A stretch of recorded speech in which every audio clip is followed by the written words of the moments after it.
A young woman, alone in her room, hears a sinister scratching beneath her bed. In the quiet of the night, an unseen horror begins to unfold.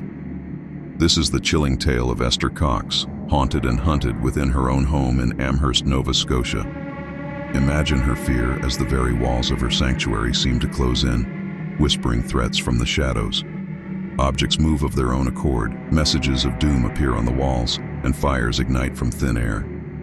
What malevolent force singles out Esther, transforming her life into a waking nightmare? Who or what pulls the strings in a house where the boundary between the living and the dead dissolves? As Esther searches for answers, she finds herself trapped in a web of spectral terror and ancient curses, where each night brings closer a confrontation with the unknown. Will she uncover the truth before it's too late, or will she become another victim of the dark secrets that haunt her home? Join us as we unravel the mystery of Esther Cox, in a story where the past is alive and not all is as it seems.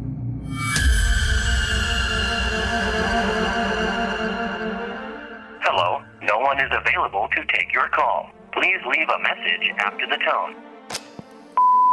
I don't live very far from where this happened.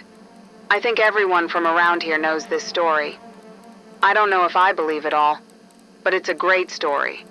I love hearing both of your podcasts. Thanks for all you do. Next message. Hey Bert, Esther Cox is a crazy story and should be a good episode. This is the only story that I know of where something has written on the walls. That's super creepy. Looking forward to it.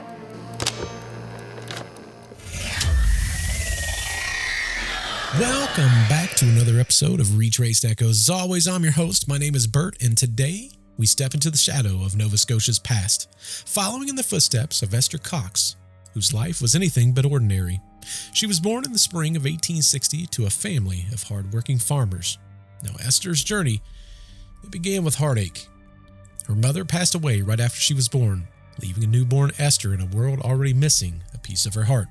Now, her father was overwhelmed by the grief and a heavy load of raising a family alone, and he sought a new start far away in Maine, entrusting young Esther to the care of her grandmother. Growing up, Esther was the picture of resilience. Despite the early sorrows, she shined with a kind of honesty and dedication that made her stand out. She was small, with short brown hair and eyes as blue as the Nova Scotia sky on a clear day. But life had more trials in store for her. The loss of her grandmother during her teenage years meant another move, this time to live with her older sister Olive in the bustling town of Amherst. Amherst was a lively place, its heart beating with the rhythm of shipbuilding and echoed by the clamor of the local shoe factory, where many of Esther's relatives worked.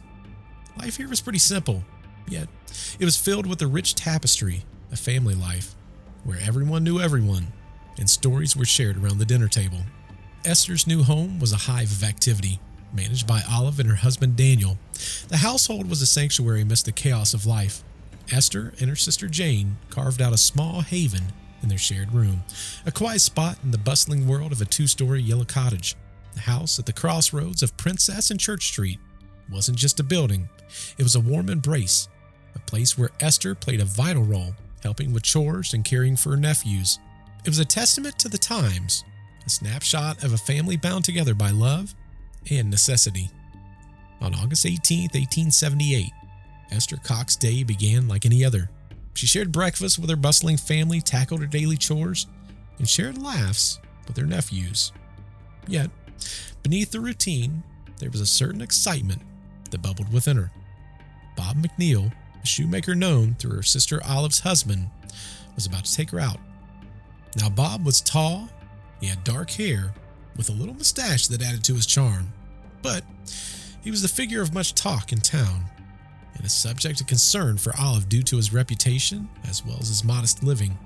Now, despite the whispers and the disapproval from the family, Esther found herself drawn to him, dreaming of what might lay ahead. Now, their afternoon date was meant to make up for a previous letdown, and it began with promise. Bob and his horse and buggy came for Esther, and together they rode through Amherst, heading towards the seclusion of the surrounding woods. Now, the romantic air, however, soon grew heavy as clouds obscured the sun, mirroring the dark turn that their day was about to take. The outing's peacefulness shattered when Bob revealed a revolver and demanded that Esther follow him into the woods. a request that filled her with terror. The exact happenings within these woods are cloaked in mystery. The sudden appearance of another vehicle led Bob to retreat from his threatening stance. This incident, however, it left a deep scar on Esther, changing her in ways that no one would ever have been able to foresee. The return journey was marked by a heavy silence and a sudden rain, with Bob's refusal to seek shelter only adding to the tension. Esther came back home soaked and shaken, her earlier optimism washed away by the storm, as well as Bob's betrayal. Now, Bob's exit from Esther's life, it was not just an end, it was a beginning. It was the start of a transformation that would see Esther's world and that of her family delved into the realm of the unexplained. The events that followed would challenge the very essence of reality, marking the beginning of a series of unexplained occurrences that would haunt Esther and cast her into the books of the unknown. At this juncture, Esther stood at a pivotal point, her life forever altered, her spirit facing the shadows of an ordeal that echoed through time. That evening, when Esther stumbled through the door, her clothes clinging to her skin and her face etched with fear, the household fell into a hushed concern. Olive, always a protective older sister, watched in silent alarm as Esther rushed past, her footsteps thundering up the stairs before the bedroom door slammed shut. The sound echoed through the home, leaving a heavy silence in its wake. Olive's heart was very heavy with worry, yet she hesitated at the foot of the steps, torn between the urge to follow and the respect for Esther's privacy. She could only guess what caused Esther's distress, imagining a lover's quarrel gone wrong, unaware of the true depths of Esther's fear. In the shared bedroom, under the dim light of a single lantern, Jane lay awake, her concern for Esther growing with each muffled sob that escaped from the bed across the room. The bond between sisters was strong, and Jane felt every ounce of Esther's pain as if it was her own. Yet, despite her gentle attempts to coax Esther into talking, her questions were met with silence. Esther, she was trapped in her own turmoil. She wasn't ready to reveal the secrets that was now haunting her. Bob McNeil's absence in the days that followed was like a gaping hole in the fabric of their daily lives. His presence, once a constant in the bustling household, was now eerily missing, and with it, a piece of Esther seemed to vanish too. The once bright and laughing girl was nowhere to be found, replaced by a quiet shadow that moved through the house like a ghost. The family, sensing the change, but unable to grasp its root, felt a growing helplessness, clinging to the fragile hope that time would mend the unseen wounds. Weeks passed, and the air within the Teed household grew thick with tension. Esther's retreat into herself, her unexplained sadness, became a silent specter at their gatherings, a constant reminder of the joy that they once had filling their home. Despite their worries, the family found themselves at a loss. Their efforts to reach Esther seemed shallow by the growing chasm between them. Unbeknownst to them, the events of that fateful August day had set into motion a series of changes in Esther that would soon challenge the very boundaries of their understanding, heralding a dawn of new and unsettling chapter in their lives. On September 4th of 1878, an eerie incident unfolded in Esther and Jane's bedroom, marking the onset of a series of events that would forever alter the course of their lives. As that night deepened, Esther was the first to notice an odd scratching sound coming from underneath her bed. In a hushed voice, she asked Jane if she also heard it. Jane roused to alertness, listening closely, the strange noise cutting through the silence of the night, the sensation of something brushing against Esther's sheet, reaching out from the darkness below, suggested the presence of a mouse. Yet, the reality they were about to face was far from anything so mundane. Attempting to calm Esther's rising fear, Jane downplayed the situation, suggesting the noise was nothing to worry about. For a moment, it seemed their attempt to ignore the disturbance worked as the scratching stopped, offering a brief reprieve. However, the silence was merely a precursor to a more unsettling occurrence. When the sound resumed the following night, its source was traced to Esther's quilt-making box under the bed, compelling them to confront whatever lay within. With a mix of courage and trepidation, Esther retrieved the box and placed it in the middle of the room. Both sisters braced for the confrontation with a small unseen intruder. What followed, however, was beyond their wildest imagination. The box, it lifted into the air by unseen hands and then was cast down violently. Its contents, it spilled across the floor, Their screams shattered the night's calm, drawing Daniel to their side, his mind racing with thoughts of an intruder. Yet, what he found was anything but a tangible threat. Only his terrified sisters and the upturned box as evidence of their fright. Skeptical of their story, Daniel dismissed the incident as a mere trick, unable to grasp the true nature of their terror that gripped both Esther and Jane. This unsettling event was but a harbinger of what was about to come, a sign that Esther's life was about to be engulfed by phenomena that defied explanation. It marked the beginning of a journey into the unknown, transforming the Teed household from a place of warmth and security into a realm where the line between reality and the unexplained blurred, casting Esther and her family into a shadowy world of mystery as well as fear. The day following the eerie incident with the sewing box, a new chapter of dread unfolded within the walls of the Teed household. Dinner passed as any other night until a sudden change overtook Esther, her condition deteriorating so rapidly that she had to excuse herself, fear painting her words as she whispered to Jane about feeling death's imminent embrace. And Jane, she witnessed her sister's distress. She saw Esther trembling uncontrollably, her fingers clawing into the wood of a nearby chair, a silent testament to her agony. The sight was so alarming that Jane called for her family, who rushed in, a blend of worry and disbelief on their faces. As they surrounded her, Esther's condition grew worse.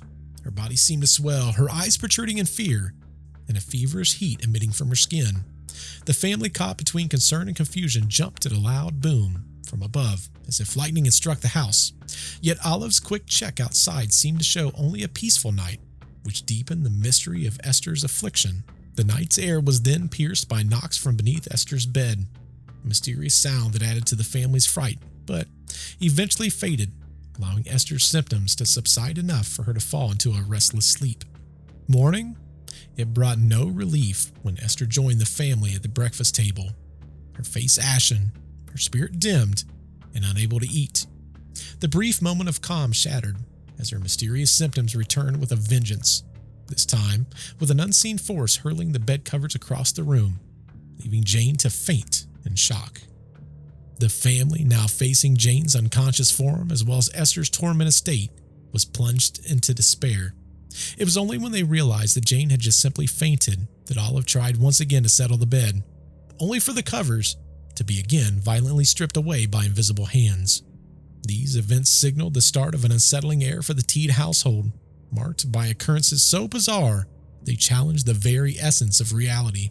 The phenomena surrounding Esther introduced a new, unfathomable dimension to their lives, leaving a lasting impact not only on her, but the family also, as well as the broader community of Amherst, ushering in a period of fear, wonder, and the search for answers beyond the comprehension of the ordinary. With determination, Olive made another attempt to secure the bed by placing the sheets back on, this time calling upon Daniel, William, and John for assistance. Now each one took a corner of the sheet, hoping, if anything, to anchor them back into place. Yet, what happened next was beyond their wildest fears. Esther's pillow, as if hurled by an invisible hand, flew from under her head and hit John right in the face. Overcome by fear, John was like, "Nope, I'm out," and he left the room instantly. In the heart of turmoil, Esther's cry pierced the air. Her body was savagely hit with pain that she likened to electrical shocks. William, acting quickly, fetched a bucket of cold water from the kitchen, thinking it might offer some form of relief. All the while, the room was echoing with loud bangs from beneath the bed, each sounding like gunshots, heightening from the night's horror. By the time that William returned, the mysterious noises had stopped, and Esther's condition had improved enough for her to fall faithfully asleep in the bed. The intensity of these events led to the family seeking outside help. Dr. Carr-Wright, the family's trusted physician, was called to the scene. Observing Esther's condition, he suggested that more than likely she was experiencing hysteria or shock, and he decided to stay by her side into the night. Despite his medical interventions, the phenomena persisted, with the pillow moving unaided, and the same knocking heard underneath the bed as well as above in the ceiling. Now Dr. Carr-Wright, he was both intrigued as well as concerned, and he searched the house and surrounding areas, finding nothing out of the ordinary except those same disturbing noises. They seemed to originate from the very walls of the Teed house, and those sounds were so loud that they drew the attention of the neighbors, sparking rumors and concern throughout Amherst. The situation took a darker turn when Dr. Carr-Wright discovered a menacing message scratched into the wall of Esther's room. It said, "Esther Cox, you are mine to kill." This grim declaration, coupled with a piece of plaster torn from the wall as if emphasizing the threat, left the doctor in disbelief. This chilling moment marked a significant escalation in the mysterious occurrences plaguing Esther, casting a shadow of dread over the Teed household, as well as deepening the mystery surrounding her affliction.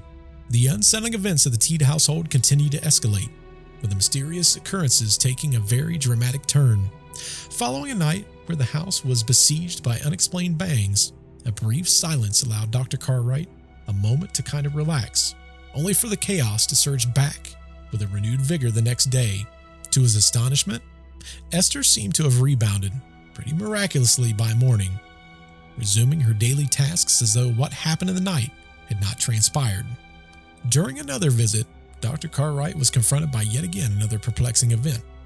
Esther reported being assaulted by an invisible force in the cellar, a claim that led them both into the depths of the house to search for answers. Their investigation took a very abrupt turn when they were bombarded by flying potatoes, a bizarre occurrence that forced a very hasty retreat, and it led to the doctor to sedate Esther, hoping to quell the turmoil enveloping her. A brief period of calm followed, offering the family a very fleeting sense of a normal household. However, this peace was soon shattered. Esther began to suffer from convulsions, displaying symptoms akin to a seizure and entering almost like a trance-like state. Now, in these moments, she revealed the harrowing details of her ordeal with Bob McNeil, which was shedding light on the family's worst fears about the man who had disappeared as mysteriously as he had appeared in Esther's life. Now, amid these ongoing disturbances, an idea emerged from Jane, a suggestion to directly communicate with the unseen force at the heart of the phenomena. Now, Daniel, he was driven by a mixture of skepticism as well as desperation, but he embraced this proposal, issuing a challenge to the identity to identify the amount of people that was in the room.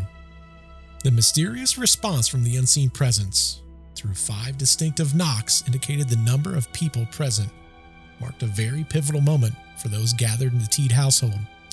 Those people was Olive, Daniel, Dr. Carr-Wright, Jane, and Esther, and they had stumbled upon a way to communicate with what seemed to be a ghost. Together, they established a very rudimentary code for interaction. 1 knock, that was no. 2 for doubtful, and 3 for yes. Now, this system laid the groundwork for their future exchanges with the entity, opening a new channel of communication between the physical world and the unknown. As the night went on, Dr. Carr-Wright, he had to go. With him, an epiphany of different thoughts that he had. His observations had solidified the notion that Esther was the focal point of the paranormal disturbances. Their occurrences was tied directly with her presence. This realization only served to thicken the plot, casting doubt on whether these manifestations were genuine spiritual phenomena or elaborate deceptions centered around Esther. The tale of Esther Cox and the ghostly occurrences at the Teed residence quickly became the talk of Amherst, spreading like wildfire through the community. Fear, speculation, and intrigue enveloped the town, with the mysterious bangs not heard just within the confines of the Teed house, but echoing through the neighborhood. The events caused a mixture of fear, fascination, and some viewing them as evidence of malevolent forces at work, prompting heated discussions amongst the congregation as well as the clergy. Dr. Edwin Clay, a Baptist minister with a vested interest in the supernatural, found himself drawn to Esther's case. After witnessing the unexplained events firsthand, he was convinced of the hauntings' legitimacy, linking it directly to Esther's distressing experience with Bob McNeil. Now, Dr. Clay's public support for Esther, coupled with his efforts to share what he believed he had witnessed, polarized the community. While skeptics, they dismissed the occurrences as just a hoax orchestrated by Esther, Dr. Clay and others stood by her. They argued for the authenticity of her experiences. The controversy surrounding Esther Cox and the Teed house ghost story captivated not just those directly involved, but the entire town of Amherst, propelling the saga beyond the realm of personal ordeal into a community-wide phenomenon. the town found itself at the center of an intense debate over the existence of the supernatural, with Esther's story challenging the boundaries of belief, skepticism, and the human quest for the understanding of the mysteries of the unseen world. During this turbulent phase of the Teed residence, the household found itself engaged in an unceasing storm of paranormal activity. With Esther Cox at its epicenter, objects would mysteriously disappear, only to be found in an entirely different location, challenging any rational explanation. The house was frequently disturbed by unexplained fires as matches would ignite themselves. Everyday items like utensils began to exhibit violent behaviors, embedding themselves into walls or being thrown across the room. Esther was also directly affected, subjected to invisible assaults that left her visibly injured. During this turbulent phase of the Teed residence, the household found itself engulfed in an unceasing storm of paranormal activity. With Esther Cox at its epicenter, objects would mysteriously disappear, only to be found in an entirely different location, challenging any rational explanation. The house, it was frequently disturbed by unexplained fires, the matches igniting on their own accord. Everyday items like utensils began to exhibit violent behaviors, embedding themselves in walls or being thrown across the room. Esther, too, was directly affected, subjected to invisible assaults that left her visibly injured. Now, these occurrences led many to speculate that a poltergeist was at play, a spectral entity known for its noisy disturbances and physical manifestations. Amidst the turmoil, skeptics found a foothold, with some voices suggesting the events were just a result of an elaborate deception orchestrated by Esther herself. There was a temporary halt in the disturbances that came in December of 1878, coincidentally when Esther was battling diphtheria. As she lay bedridden, the ghostly activity ceased, granting the family a brief period of peace. Now, following her recovery in Saxville, New Brunswick, and upon her returning to Amherst with an altered sleeping arrangement, there was a fleeting hope that the hauntings may cease. Yet, these hopes were quickly shattered as the paranormal activity resumed with Esther's return, reinforcing the notion that disturbances were linked to her presence. Now, the relentless nature of these events, resuming upon Esther's return, deepened the mystery surrounding her. Amid the ordinary ebb and flow of life at the Teed residence, chaos erupted one day as Esther and Olive spotted smoke coming up from the cellar. Of course, without a shadow of a doubt, the outbreak of yet again another mysterious fire. With the young boys blissfully playing outside, oblivious to the dangers, Esther and Olive leaped into action, seizing buckets of water in a desperate effort to quell the flames. Their situation quickly became overwhelming. They dashed into the streets. They screamed for help, which sliced through the neighborhood's tranquility. A stranger who witnessed the distress didn't hesitate to assist. Shedding his jacket, he courageously plunged into the smoky abyss of the house. With the aid of a floor mat, he extinguished the cellar's blaze. His intervention was both swift as well as decisive, and no sooner than he quelled the fire, he vanished. His identity remained a mystery to those he had rescued. This incident did not go unnoticed by the neighbors, igniting a flurry of speculation and rumors. Many were quick to blame the peculiar inferno on the sinister entity that was believed to be fixated on Esther, yet the arrival of the fire marshal introduced a dose of skepticism into the mix. Acquainted with the whisper of Esther's entanglement with the ghostly forces, he dismissed the notion of supernatural cause, instead implying Esther's own hand in the fire's origin. His suggestion only served to amplify the unease within the neighborhood, where the close-knit arrangement of wooden homes served as a very tangible risk for a catastrophic fire. Amidst the growing fear and confusion, a neighbor's call for drastic measures against Esther's supposed mischief underscored the deepening divide. The ripple effect of this episode cast a shadow over Esther, which further alienated her from the community.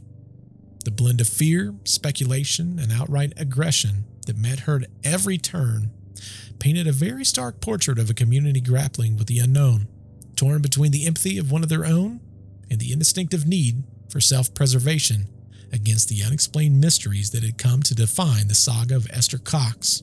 Days later, the atmosphere within the Teed residence reached a tipping point. Following Esther's encounter with an eerie presence in the parlor room, she described seeing a ghostly figure, gray and menacing, with eyes that bore right into her soul. The figure, whom she recognized as Bob Nickel, a local shoemaker, delivered a very dire warning. Esther was to leave the house, or it would be burned straight down to the ground. Faced with a grave threat, Esther confided in her family about the ghostly ultimatum. Daniel, already heavily burdened by the weight of the persistent hauntings and the increased anxiety of the community over the series of unexplained fires, found himself at a very crucial juncture. His dedication to Esther was absolute, yet the possibility of his home and the safety of his loved ones being compromised by otherworldly forces drove him to seek a resolution. In a moment of need, Daniel reached out to John White, a friend known for his kindness and the readiness to assist those in distress. Braving the biting chill of winter, Daniel traversed the snowy landscape and laid bare the situation to John. After a thoughtful discussion with his wife, John consented to providing Esther a place to stay.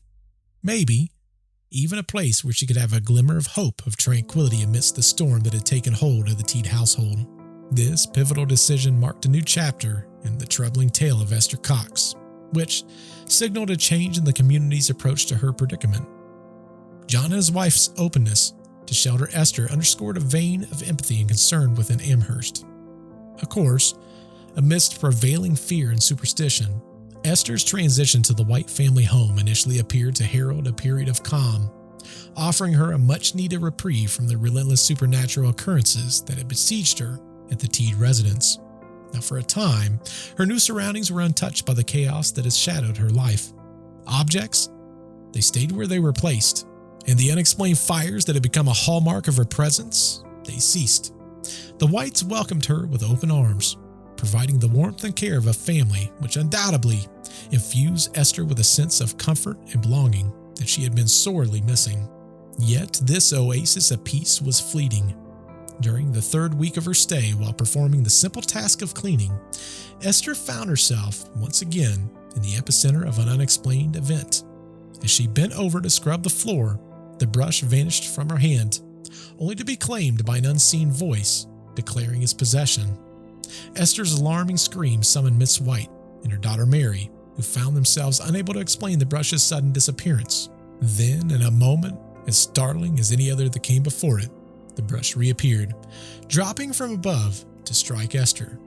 Now, this occurrence marked a very chilling continuation from the disturbances that seemed to follow Esther, underscoring the idea that the forces at play was not tied to a place, but to Esther herself. The return of these eerie happenings within the refuge provided by the White family served as a stark reminder of the inescapable nature of the entity haunting Esther, casting a pall over what seemed to be a brief sanctuary from her turmoil. Unfortunately, the return of the unexplained fires within the White's home signified a grim return to a more menacing aspect of Esther's affliction. John White, striving to contain the unsettling occurrences, brought Esther into the fold of his daily life at the saloon that he operated, under, of course, the assumption that his watchful eye might prevent the paranormal disruptions. But, contrary to his new hopes, mysterious activity stubbornly persisted, just now in the saloon. Now, the saloon, it was a hub for social interaction, unwillingly becoming the backdrop to the ghost's unsettling displays, witnessing everything from the chaotic scattering of kitchenware to baffling movement of quite substantial objects without any human intervention. The community's response to these occurrences was a complex tapestry of intrigue as well as apprehension, culminating in desperate measures such as embedding glass into Esther's shoes. This act, intended to safeguard against the unexplained, only inflicted physical harm upon Esther, doing nothing to deter the ongoing supernatural episode. The phenomena escalated, with instances like iron spikes being heated to dangerous temperatures before being hurled across the room, adding to the lore surrounding Esther. These series of events elevated the saloon beyond its role of a mere gathering place and marked it as a nexus of paranormal fascination within Amherst. The establishment, much like Esther herself, became a magnet for those drawn to the mysterious and unexplained, transforming it into a site of intrigue. This chapter of Esther's life not only deepened the mystery surrounding her, but also intertwined her story more closely with the identity of Amherst, embedding her experiences into the town's collective of narrative as well as folklore.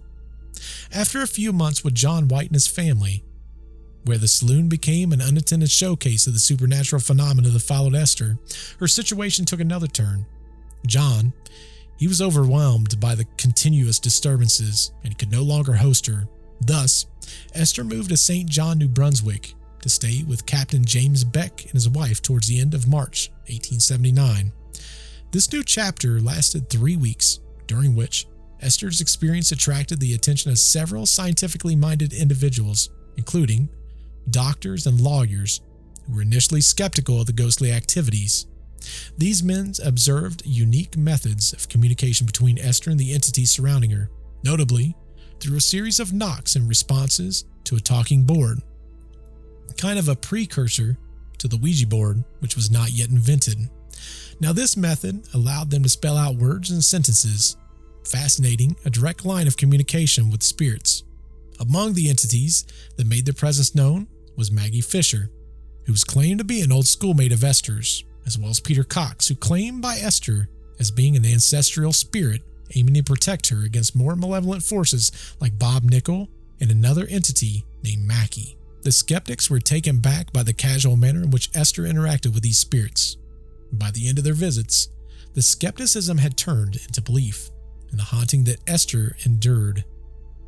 Now, their experience with Esther and St. John served to further validate her claims of being haunted, leaving an indelible mark on all those who witnessed the phenomena. Upon leaving St. John, Esther didn't return to the Teed household, but was instead welcomed by the Van Arnberg family who lived 3 miles outside of Amherst.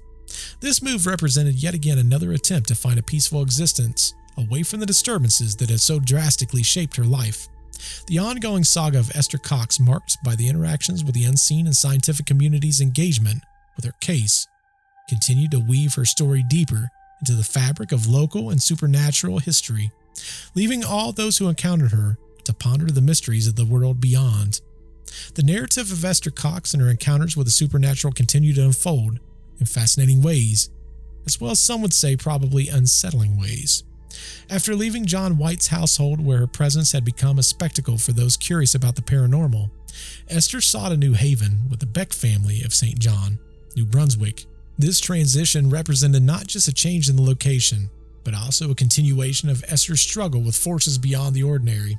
In the serene environment of the Van Arnberg family's secluded home, Esther was able to find a little bit of peace. Now, this period of calm, lasting for 8 weeks, suggested that perhaps the relentless supernatural forces that had plagued her might have finally receded. That said, Esther decided to return to a more familiar setting of Daniel and Olive Teed's home, and to her duty at John White's saloon, surrounded by those who supported her throughout her ordeal. Yet, this peace was not to last. The hauntings, dormant for a time, reignited with a vigor, shattering the brief tranquility. It was against the backdrop of Walter Hubbell, a touring actor with a fascination for the supernatural and a critical eye for deceit, who arrived in Amherst. Intrigued by the stories of Esther's mysterious experiences, Hubble came with the intention of demystifying what he suspected to be just mere trickery. Upon his entry into the Teed household, Hubble found himself immediately enveloped in the kind of unexplained phenomena that had become synonymous with Esther. Objects moved without human intervention, and the household was alive with activity that defied logical explanation, challenging Hubble's skepticism from the onset. Walter Hubbell's experience at the Teed residence added a crucial perspective to Esther Cox's story, challenging disbelief and underscoring the complexity of her encounter with the paranormal. His observations with the undeniable physical manifestation he witnessed contributed to cementing Esther's narrative as one of the most intriguing and personally baffling supernatural sagas in the era. Engaging directly with the phenomena, Hubble explored the means of communication between Esther and the unseen entities throughout a series of knocks. Now, this interaction not only confirmed the presence of the spirit known as Bob Nickel, but also brought forth Peter Cox, who was supposed to be the protective force in Esther's life. Despite a clear hostility from the unseen entities towards him, Hubble's determination to uncover the truth led to a significant incident where a glass paperweight was thrown right in his direction. Now, this occurrence witnessed by Hubble served to further entrench the legitimacy of Esther's experiences in the realm of the supernatural. Walter Hubbell's experiences at the Teed residence added a crucial perspective to Esther Cox's story, challenging disbelief and underscoring the complexity of her encounters with the paranormal. His observations and the undeniable physical manifestations he witnessed contributed to the cementing of Esther's narrative as one of the most intriguing and persistently baffling supernatural sagas of the era.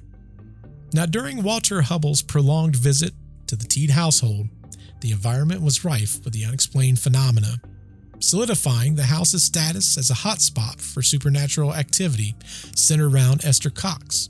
The entities, or perhaps a singular presence, exhibited a wide range of actions that confounded those who witnessed them. Objects were mysteriously displaced, kitchen utensils flew through the air with danger velocity, and furniture seemed to move on their own volition, painting a scene straight out of a paranormal narrative.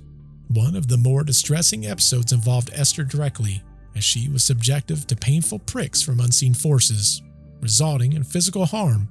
Walter himself recounted removing numerous pins from Esther's skin, a tangible, unsettling evidence of a ghostly presence. Further challenging the spirits, Walter called for a display resulting in an astounding downpour of lit matches from the ceiling, an event that served to both affirm the entity's presence and its capability for interaction. Adding to the eerie atmosphere was the sound of trumpets playing mysteriously within the house, just to have the instrument materialize at Walter's feet, an act attributed by spirit identifying itself as Bob Nickel.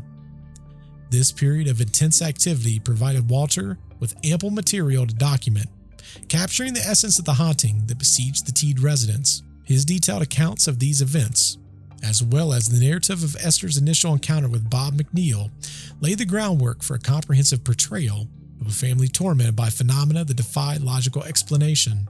Walter's endeavor to compile these observations into a novel aimed not only to chronicle the extraordinary events surrounding Esther, but also offer a broader audience insight into the relentless and baffling nature of disturbances that she endured. His stay at the Teed house, marked by first-hand experiences with paranormal, contributed a significant chapter into the saga of Esther Cox, providing a detailed account of one of the history's most intriguing and debated instances of poltergeist activity. Putting his family first, Daniel Teed made the very difficult decision to relocate Esther back to the Van Arnberg family. His hopes was in distancing her from the epicenter of the disturbances. Now, Walter's subsequent and final visit to Esther was at that household on August 1st, 1879. Now, what he said was it contrasted sharply from the turmoil that had previously engulfed her life. As Esther Cox found a semblance of peace with the family, it seemed that maybe the encounters with the supernatural might finally be behind her. Walter Hubbell, in documenting her experiences, concluded his narrative with optimism. Eventually, Esther Cox's life took a very quiet turn. She relocated, found love, and married, distancing herself from the turmoil that had once engulfed her daily existence. As we close this chapter on the intriguing and mysterious tale of Esther Cox, I'd like to take a moment and thank you all for joining me on this journey through the shadows of the unknown. If you've been captivated by the twists and turns of Esther's story, if you could please take a moment just to rate the podcast, as well as subscribe on the YouTube channel, where we will continue to explore the depths of history's most compelling and perplexing narratives. But our exploration doesn't end here. If you've also been drawn to mysteries that's just beyond the edge of reality, if you could also join myself as well as Nick on a podcast that we call Deceptive Reality. Together, he and I both delve into the world of unsolved mysteries, bringing to light the stories that challenge our understanding and invite us to question the world around us. Remember, in the world of the unknown, the only thing that we're sure of is that we'll be back to question it all over again. So keep your eyes peeled, your minds open, and your podcast updated. Until next time, goodbye.